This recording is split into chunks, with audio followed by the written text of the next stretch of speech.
C'est une cérémonie de lecture du Saint-Coran à l'occasion de la Journée internationale des femmes. Elle regroupe l'ensemble des forces de défense et de sécurité ainsi que les femmes militaires. L'initiative est de la Direction générale du genre et équité du ministère de la Défense nationale. Elle vise à implorer la grâce divine afin de répandre sa miséricorde sur notre pays en cette période de transition.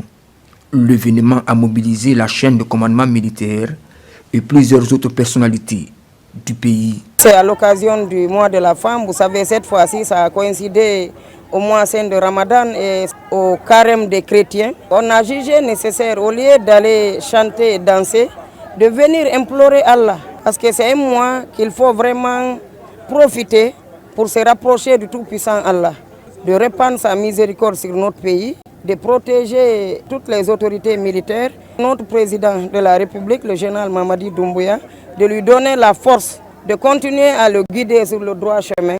La prière des femmes ne tombe jamais. Je commence à remercier au nom du ministre de la Défense nationale, Abakar Sidiki Kamara, le président de la République, le général d'armée Mamadi Doumbouya, pour tout ce qu'il est en train de faire pour ce peuple guinéen. Nous savons que son cheval de bataille, c'est surtout la promotion de la femme et les jeunes. Nous implorons Allah le Tout-Puissant qu'il l'assiste dans ce qu'il est en train de faire. Au bataillon spécial de Conakry, les épouses militaires et paramilitaires se mobilisent à leur tour. Une lecture du Saint-Coran est aussi organisée pour célébrer le 8 mars, fête internationale des femmes. Autour du livre saint, des prières sont dites et des bénédictions sont formulées pour la paix et la prospérité du pays.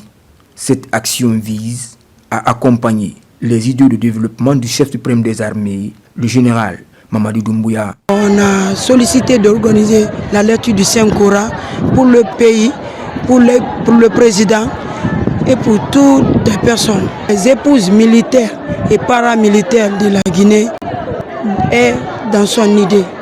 Il est notre mari, pourquoi pas lui? On voit ses œuvres, on voit ce qu'il paie pour le pays, ce qu'il fait pour le pays. Sur ce, nous les épouses militaires et paramilitaires, on sollicite qu'il dirige notre pays pour nous. À cette heureuse occasion de la fête internationale des femmes, je profite de remercier le bon Dieu, remercier ces femmes qui m'ont porté confiance ce matin pour venir assister à la lecture du Coran.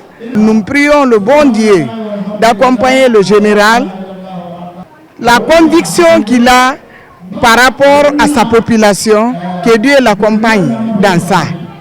Je demande aussi à toutes les femmes de prendre le courage, travailler, seul le travail paye.